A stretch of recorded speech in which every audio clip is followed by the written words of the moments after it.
Good morning to all of you students. इससे previous lecture में हमने कनेक्टेड मोशन के बारे में जाना। इस चैप्टर में जो हमारा टॉपिक है इसमें हम रॉकेट के बारे में जानेंगे। रॉकेट जो होता है उसके अंदर फ्यूल भरा हुआ होता है और उस फ्यूल का वर्म रॉकेट को मूव करता है by applying a force in downward direction. जब फ्यूल बर्न होता है रॉकेट के अंदर और वो हाई स्पीड में डाउनवर्ड डायरेक्शन में जाता है तो वो एक फोर्स एग्जर्ट करता है on the surface and in reaction of it and equal and opposite force as reaction going to be experienced by it because of it move upward। जो रॉकेट होता है उसे हम एक वेरिएबल मास सिस्टम के रूप में ले सकते हैं। वेरिएबल मास मीन आमतौर पर जो मास होता है वो कांस्टेंट होता है, लेकिन जब हम रॉकेट का केस लेते हैं तो in the case of rocket जो गैस होती है उसका मास लगातार कम होता हुआ चला जाता है। अगर हम अज्यूम करके हुए चलें कि जो रॉकेट था उसका इनिशियल मास एम नॉट और इनिशियल वेलोसिटी बी नॉट थी और उसमें से गैस एडजस्ट होना स्टार्ट हुई, तो ऐसी कंडीशन में जो उसमें से आफ्टर टाइम टी उसकी स्पीड एम, उसकी स्पीड जो है बी हो जाती है और मास उसका एम हो जाता है आफ्टर टाइम टी। तो ऐसी कंडीशन में टोटल मोमेंटम जो होता है हमारे रॉकेट का वो कंजर्व रहता है। Total momentum of the rocket remain to be conserve.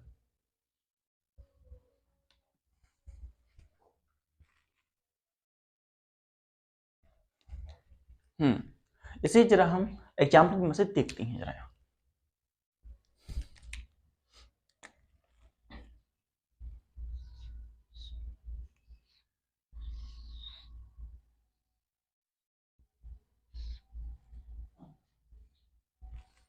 ये हमारा रॉकेट था इनिशियल कंडीशन में। इनिशियल कंडीशन में हमारे रॉकेट का जो मास था वो एम नॉट था और वेलोसिटी बी नॉट थी। इसी कंडीशन में जो मास ऑफ द रॉकेट है और मास ऑफ द फ्यूल है, जो mass total mass of rocket और टोटल मास ऑफ फ्यूल दोनों इसके अंदर हैं। Now after time T time के बाद हम क्या देखते हैं, ये हमारा रॉकेट था। अब इस रॉकेट में से some amount of heat some amount of fuel going to be coming out in the form of heat, और जो गैसेस होती हैं वो कमिंग आउट होती हैं। तो आफ्टर टाइम टी टाइम के बाद इसका मास एम हो जाता है और वेलोसिटी बी हो जाती है आफ्टर टाइम टी।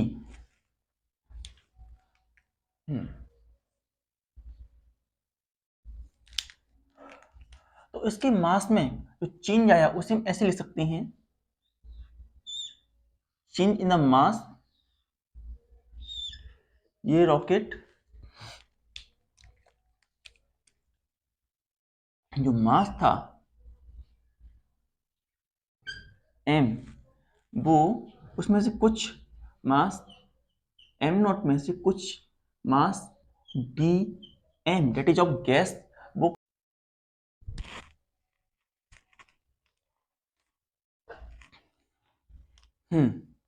तो हम क्या बता रहे थे, हमारे पास इनिशियल कंडीशन में हमारा रॉकेट था। रॉकेट के अंदर मास एम नॉट था इनिशियल कंडीशन में और बी नॉट था। इसकी स्पीड इनिशियल कंडीशन में व्हेन टाइम टी जो था हमारा टी टाइम 0 के बराबर था, हमारा टाइम टी 0 के बराबर था। ऐसी कंडीशन में मास एम नॉट और वेलोसिटी बी नॉट थी। जब उसने मोशन किया इन टाइम t, तो उसका मास m हो गया और वेलोसिटी v हो गई। अब for after small time dt, after small time dt t plus dt, small time dt के बाद में हम देखते हैं इसके अंदर मास कितना होता है।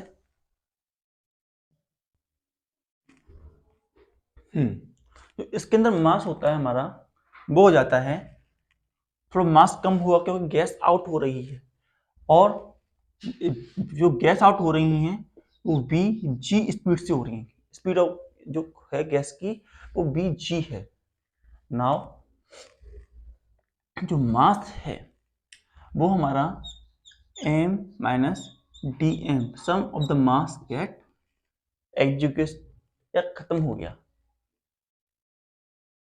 और वेलोसिटी जो v plus d p, sum amount of velocity going to be increased.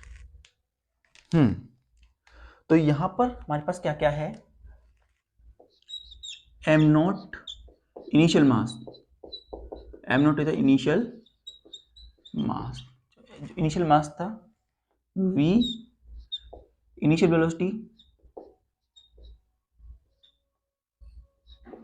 Initial velocity,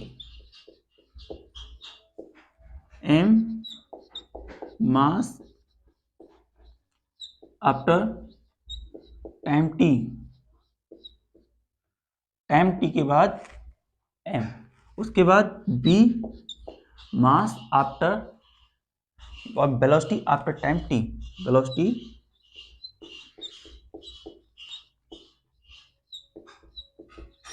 after time t, bg is the velocity of gas, velocity of gas, m minus dm, it is the mass after time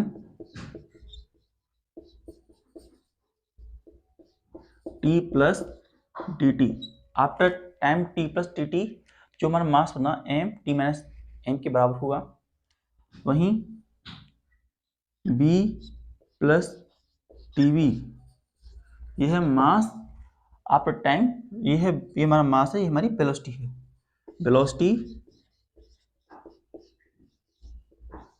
after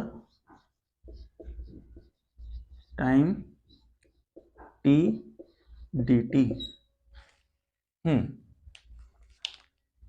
तो क्या क्या है हमारे पास, ये हमारा initial mass है जब हमारा रॉकेट चला नहीं था, that is m not. v not जो है वो हमारी वेलोसिटी है, initial time t, when time जो था 0 के बराबर था।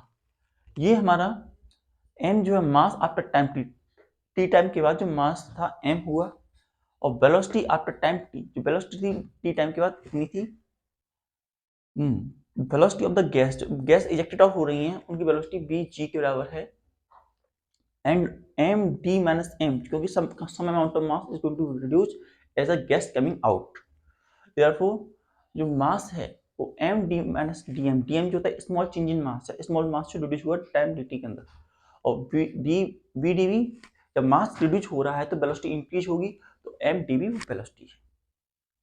उल्टा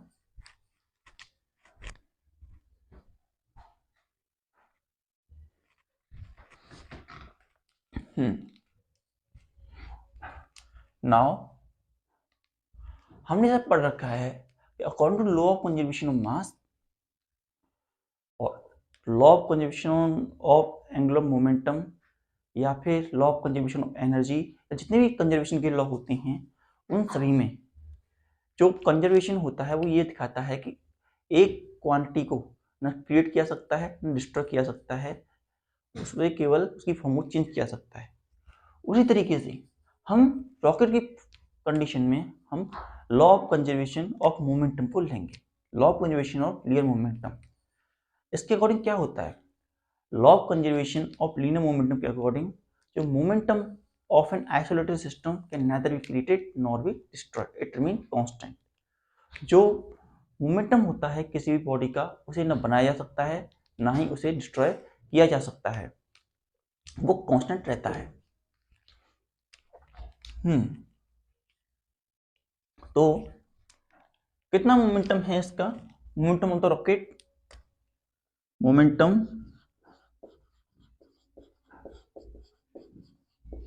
of rocket in time t, in time t, mass into velocity के बराबर है, mass into velocity. And rock जो momentum of rocket after time t d t, वो कितना होगा? Momentum of rocket after time t plus d t. तो इसके लिए हम देखते हैं मास हमारा कितना है, मास कितना है, वेलोसिटी कितनी है। तो m minus d m, m minus d m and b plus d p, यह मोमेंटम हुआ। लेकिन some amount of gas is also going to be reduce, तो उस मोमेंटम को भी हमें ऐड करना पड़ेगा जो गैस का मास है। जो गैस का मास एग्जीक्यूट हुआ वो m है, तो m b g भी इसमें ऐड होगा। Radium momentum the gas that are injected out. अब ये मोमेंटम है रॉकेट का टाइम t के अंदर, और ये मोमेंटम है रॉकेट का time t plus d t. And according to law of conservation momentum, law of conservation momentum के अकॉर्डिंग जो मोमेंटम ऑफ द रॉकेट होता है टाइम t पर और time t plus d t पर, दोनों कंडीशन में बराबर होता है। तो इसके नेक्स्ट देखते हैं।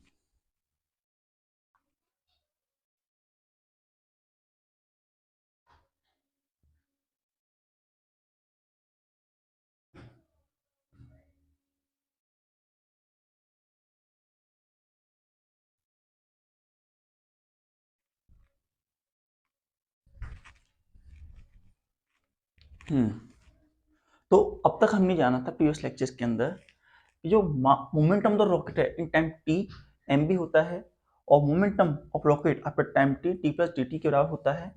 और लॉ ऑफ कंजर्वेशन मोमेंट, और तो हमारे पास momentum at time t m b निकल के आया, और momentum at time t plus d t m minus d m plus b plus d v plus momentum of the gas ejected out के बराबर निकल के आया। Now according to law of conservation momentum, इसे मैं मानता हूं P1, इसे मानता हूं P2। तो according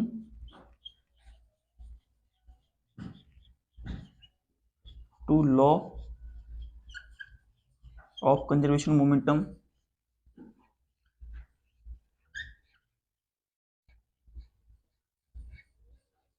of momentum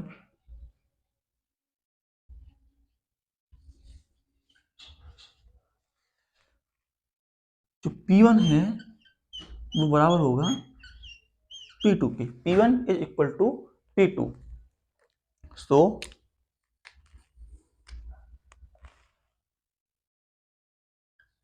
M b जो होगा बराबर होगा हमारा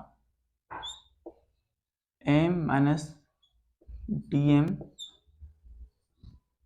B plus d we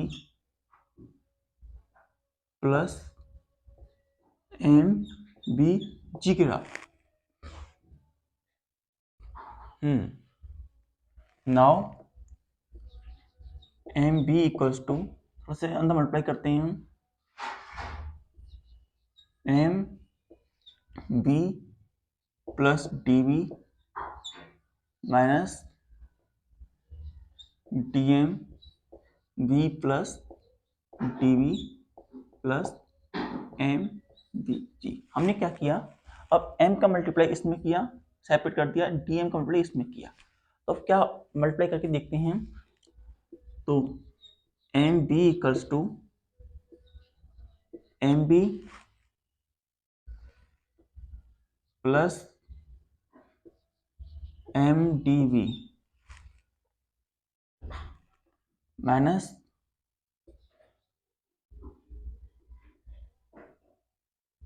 b minus b dm minus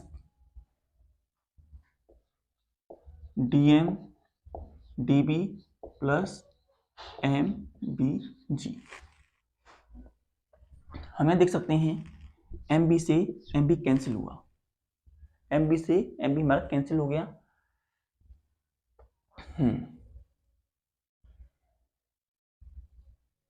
तो क्या बचता है हमारे पास, बचता है 0 इक्वल्स टू m dv और इस mb प्लस m नहीं mdv minus b dm minus dm dv plus mbg के बराबर हमारी वैल्यू बनती है। Note it down.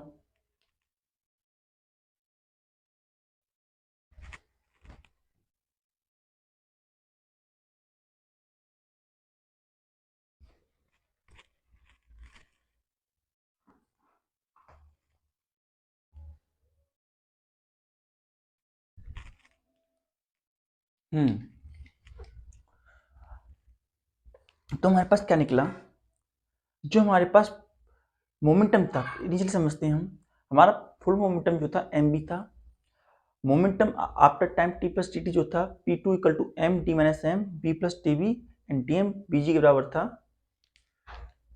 यहाँ पर जो हमारी वेलोसिटी ये है वो नेगेटिव में होगी, यहाँ पर वेलोसिटी जो होगी हमारी वो नेगेटिव bg के बराबर होगी, तो नेगेटिव डायरेक्शन में डाउनवर्ड डायरेक्शन में जा रही है। और according law of conservation momentum p1 equal to p2 होगा और mb equal to m minus dm b plus tv and dm is a small mass minus bg के बराबर होगा। और जब हमने इसे मल्टीप्लाई किया, ओपन किया, तो mb से mb कट गया। नाउ जो हमारे पास ये वैल्यू है, ये वाली जो ये वैल्यू है वाली वेरी स्मॉल है, वेरी स्मॉल, तो हम इसे नेग्लेक्ट कर सकते हैं, तो we can neglect it. So 0 equals to m dv और यहाँ पर dm और dm को मिल रहा है माइनस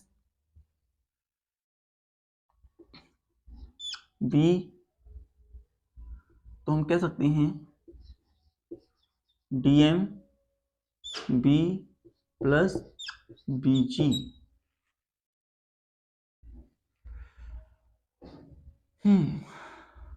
हम मास को इधर ले जाते हैं, m dv equals to b plus bg dm negative. हम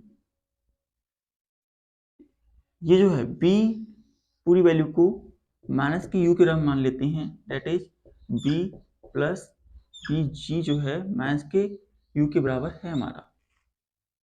तो m dv equals to minus k u dm, m को हम इधर पहुंचा देते हैं, dv इक्वल्स टू माइनस का u dm अपॉन m। यहां तक हमारी वैल्यू आती है। Now integrating both the side, integrating both the side, हमने दोनों साइड इंटीग्रेशन किया। तो क्या वैल्यू आती है हमारे पास, देखते हैं जरा।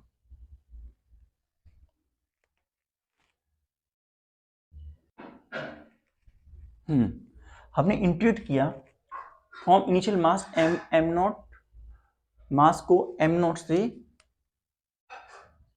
To the mass m. Second हमने वेलोसिटी को इंटीग्रेट किया बी नॉट से बी तक, from b naught to b हमने वेलोसिटी को इंटीग्रेट किया। नाउ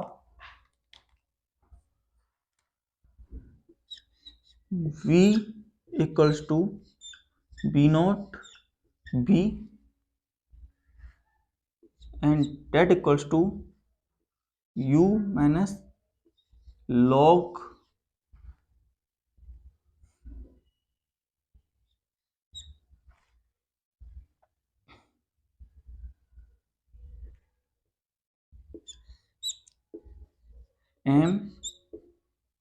एम नॉट, एम के बराबर वैल्यू आई। Now b minus b naught equal to minus you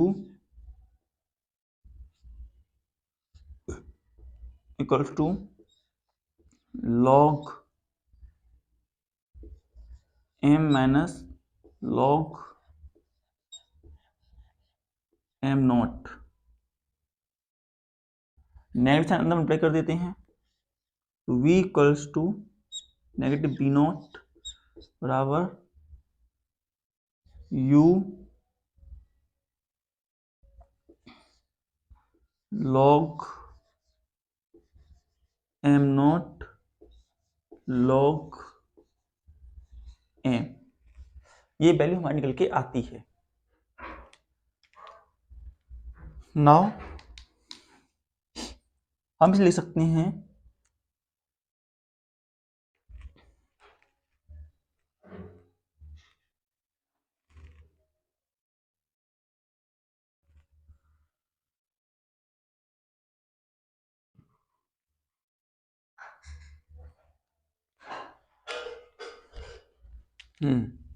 इसे हम लिख सकते हैं in the form v minus b naught equals to u log, अभी m naught minus log m को log e, तो b minus b naught equals to u log m naught upon m log e। Now e को open करने पर v minus b naught equals to